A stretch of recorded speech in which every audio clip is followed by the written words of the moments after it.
안녕하세요. 저는 올해 90살이 된 김철수라고 합니다. 제 나이가 90이라고 하면 다들 놀라시더라고요. 여러분이 상상하시는 것보다 훨씬 정정합니다. 지팡이도 없이 매일 아침 동네 한 바퀴를 걸을 정도니까요. 오늘은 제가 왜 이 나이에 홀로 서기를 결심했는지 말씀드리려고 합니다. 저는 전쟁통에 태어나 평생 고생만 했습니다. 어릴 적부터 공부보다는 일이 우선이었죠. 그래도 열심히 살았습니다.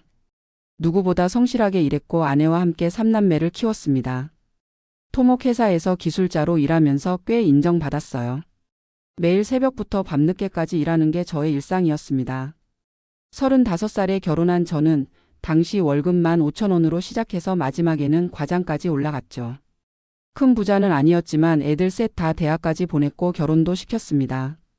집도 조그맣지만 서울에 마련했고요. 평범하게 살았다고 생각합니다. 그렇게 열심히 살아온 제가 은퇴 후에 가장 크게 후회하는 건 정작 아이들과 함께하는 시간이 너무 적었다는 겁니다.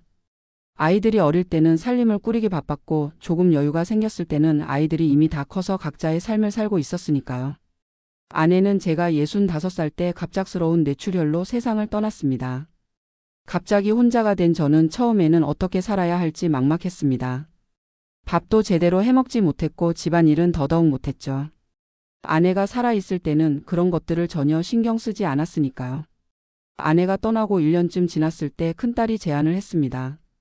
아버지, 우리 집에서 사세요. 처음에는 거절했습니다. 제 집이 있는데 왜 자식 집에 가서 살아야 하나 싶었죠. 하지만 큰딸이 계속 설득했습니다. 아버지 혼자 계시면 건강도 안 좋아지시고 외로우실 거예요. 우리가 모시고 살게요. 결국 제 집을 월세로 내주고 큰딸 네 집으로 들어갔습니다. 처음에는 좋았습니다. 손자, 손녀들과 함께 지내는 것이 즐거웠고 식사도 잘 챙겨 먹을 수 있었으니까요. 하지만 시간이 지나면서 조금씩 불편함이 생겼습니다. 큰딸 내외는 둘 다 직장을 다녔기에 아침 일찍 출근하고 밤늦게 돌아왔습니다. 저는 하루 종일 집에 혼자 있는 시간이 많았죠. 손자, 손녀들도 학교와 학원으로 바빴기 때문에 함께하는 시간이 생각보다 적었습니다. 게다가 사위는 제가 있는 것이 불편한지 점점 대화도 줄이고 눈도 마주치지 않으려 했습니다. 장인어른, 저희가 모시는 건 좋은데 집이 좁아서. 어느 날 사위가 넌지시 말을 꺼냈습니다. 집이 좁다는 핑계였지만 사실은 제가 부담스러웠던 거겠죠. 그래서 저는 큰딸 네 집에서 4년을 지내고 둘째 아들 네 집으로 거처를 옮겼습니다.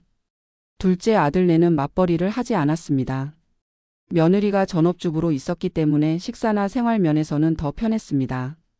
하지만 이번에는 다른 문제가 생겼습니다. 며느리가 저를 너무 챙기려고 했던 겁니다. 아버님, 이거 드세요. 아버님, 저거 하지 마세요. 매일같이 이래라 저래라 하는 게 점점 답답하게 느껴졌습니다. 저도 평생을 살아온 어른인데 마치 어린아이 취급을 받는 것 같았죠. 게다가 며느리가 저를 너무 신경 쓰다 보니 아들과의 관계도 서서히 틀어지기 시작했습니다. 당신 아버지 때문에 내가 얼마나 고생하는지 알아? 둘이 싸우는 소리가 자주 들렸고 그때마다 제 마음은 무너져 내렸습니다. 안 그래도 미안한 마음에 작게 지내려고 했는데 결국 제가 원인이 되어 아들 부부가 다투는 모습을 보는 것이 너무 괴로웠습니다. 3년을 지내고 막내 아들 네 집으로 또 옮겼습니다. 막내는 미국에서 공부하고 취직해서 한국에 잘 오지 않았습니다. 그러다가 한국 회사로 이직하면서 서울에 정착했죠.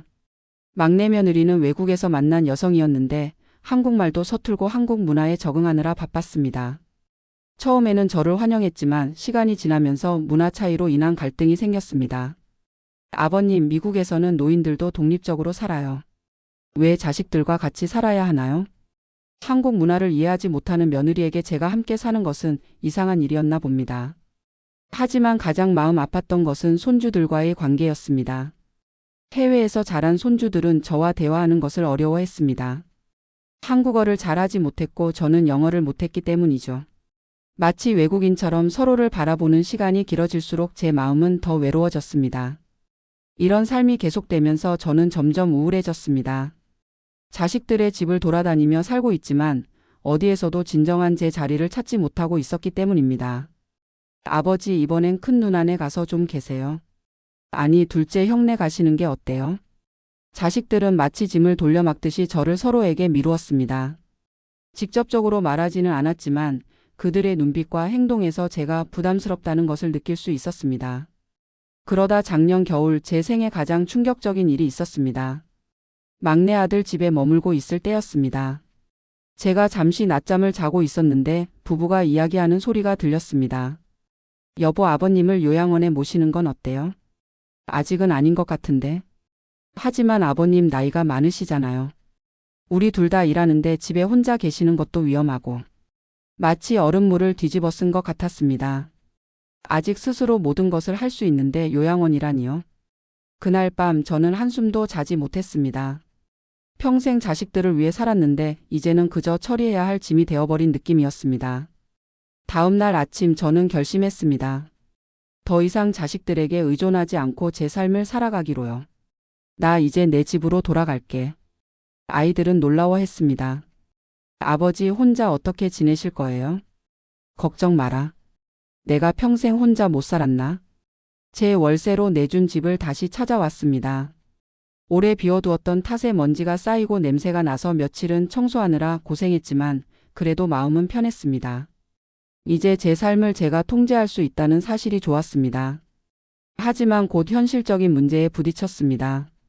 국민연금은 월 87만 원 정도 받고 있었고 기초연금으로 8만 원을 추가로 받았습니다. 월세로 내준 집에서 오는 수입까지 합치면 한 달에 약 180만 원 정도의 수입이 있었습니다. 적은 금액은 아니었지만 병원비와 약값 그리고 생활비를 모두 감당하기에는 빠듯했습니다. 특히 90이 넘은 나이에 갑자기 혼자 살기 시작하니 생각보다 많은 지출이 있었습니다. 병원을 다니는 것도 문제였습니다. 이전에는 자식들이 차로 데려다 주었는데 이제는 혼자 버스를 타거나 택시를 이용해야 했죠. 몸이 불편한 날에는 정말 큰 도전이었습니다. 그러던 중 동네 복지관을 알게 되었습니다. 처음에는 그저 시간을 보내기 위해 들렀던 곳이었는데 거기서 많은 정보를 얻게 되었습니다. 특히 노인 일자리 프로그램에 대해 알게 되었죠. 아저씨 아직 건강하시니까 공익형 일자리 한번 해보세요. 복지사 선생님의 추천으로 저는 공익형 노인 일자리에 지원했습니다. 월 27만 원을 받을 수 있는 일이었습니다. 일주일에 3번 하루에 3시간씩 동네 공원을 청소하는 일이었죠. 처음에는 쑥스러웠습니다. 제 나이에 이런 일을 한다는 게 자존심이 상하기도 했으니까요. 하지만 시간이 지날수록 이 일이 저에게 얼마나 큰 의미가 있는지 깨달았습니다. 규칙적인 생활 리듬이 생겼고 같이 일하는 또래 어르신들과 교류하며 외로움도 덜었습니다. 무엇보다 제가 아직 일할 수 있고 사회에 기여할 수 있다는 사실이 자존감을 높여주었습니다.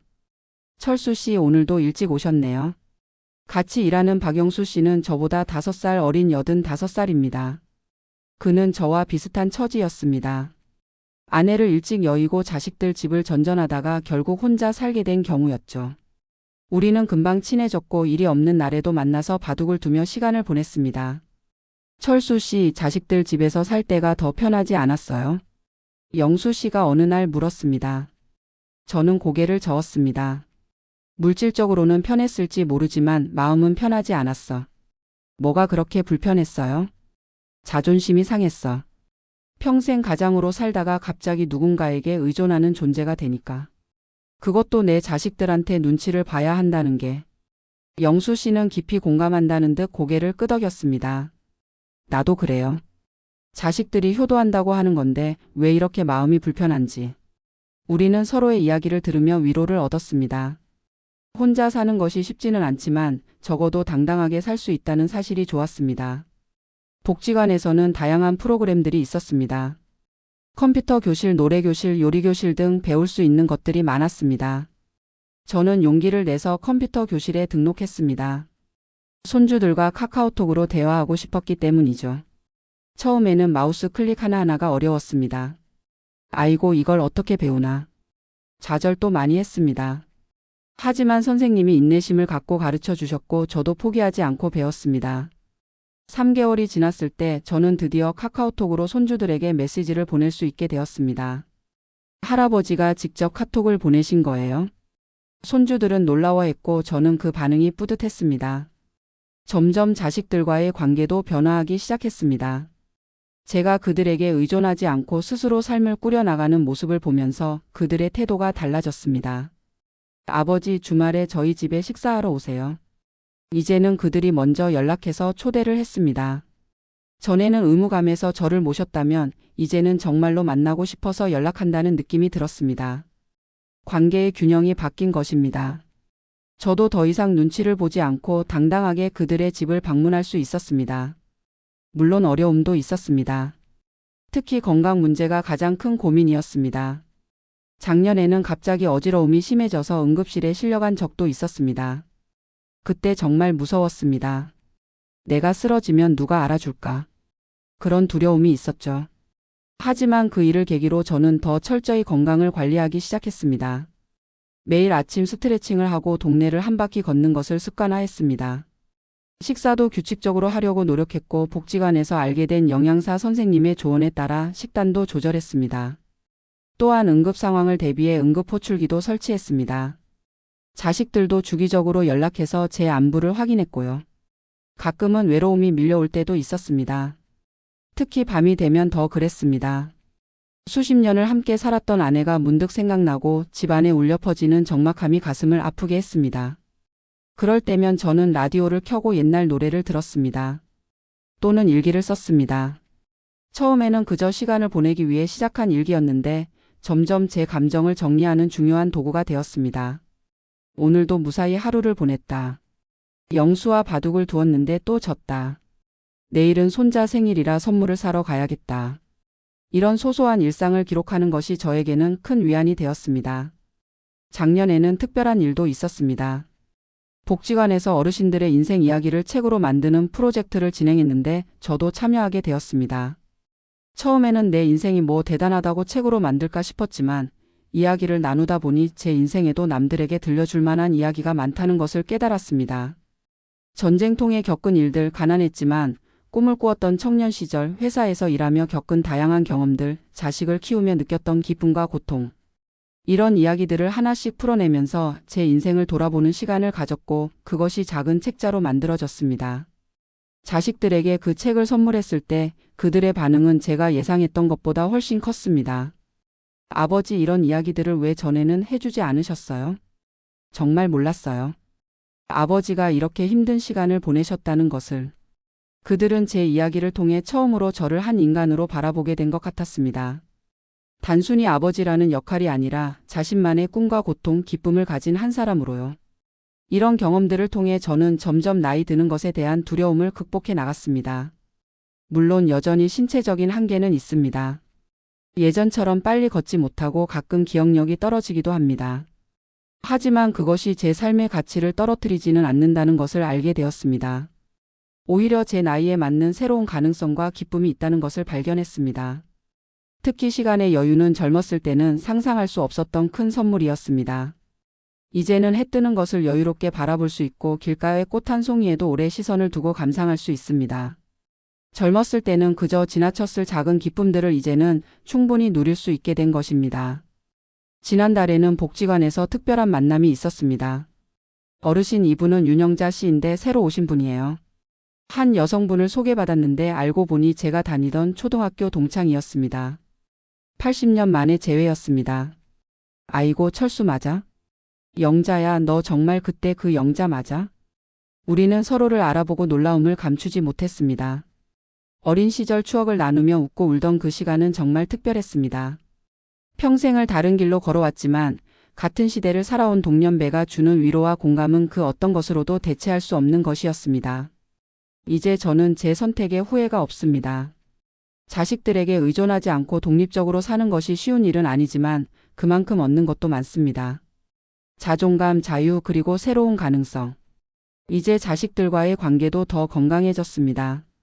서로 독립적인 성인으로서 만나니 오히려 더 깊은 대화를 나눌 수 있게 되었습니다. 제가 경제적으로나 생활적으로 독립했기 때문에 그들도 부담 없이 저를 만날 수 있게 된 것입니다. 며칠 전에는 막내 아들이 찾아와서 이런 말을 했습니다. 아버지, 정말 대단하세요. 아버지 나이에 새로운 삶을 시작하시다니. 저희도 많이 배우고 있어요. 그 말이 제게는 큰 위로가 되었습니다. 제가 자식들에게 짐이 아니라 오히려 본보기가 되고 있다는 사실이 자랑스러웠습니다. 물론 앞으로의 삶이 순탄하기만 할 거라고 생각하지는 않습니다. 나이가 더 들면 더 많은 도전들이 기다리고 있겠죠. 하지만 이제는 두렵지 않습니다. 한 단계씩 극복해 나가면 된다는 것을 알게 되었으니까요. 이제 저는 매일 아침 일어나 창문을 열고 새로운 하루를 맞이합니다. 어제와 다른 오늘 그리고 또 다른 내일이 기다리고 있다는 사실이 설렙니다. 제 나이 90에 새로운 시작을 했다는 것이 때로는 저 자신도 믿기지 않습니다. 하지만 정말로 나이는 숫자에 불과하다는 말이 맞는 것 같습니다. 중요한 것은 마음가짐이니까요. 제가 이 나이에 홀로 쏘기를 결심한 이유는 단순히 자식들이 저를 부담스러워해서가 아닙니다. 제 삶의 주인공은 저 자신이기 때문입니다. 마지막까지 당당하게 그리고 의미 있게 살고 싶었습니다. 그것이 제가 평생을 살아온 방식이었고 마지막까지 그렇게 살고 싶었습니다. 여러분도 나이가 들어가는 것을 두려워하지 마세요. 나이 들어감에 따라 잃는 것도 있지만 새롭게 얻는 것도 있습니다. 지혜, 여유 그리고 깊이 있는 삶의 이해. 이것들은 젊음으로는 얻을 수 없는 소중한 선물입니다. 저는 앞으로도 제 삶을 소중히 여기며 하루하루를 충실히 살아갈 것입니다. 그것이 제가 아내와 자식들 그리고 저 자신에게 할 수 있는 가장 큰 선물이라고 생각합니다. 감사합니다.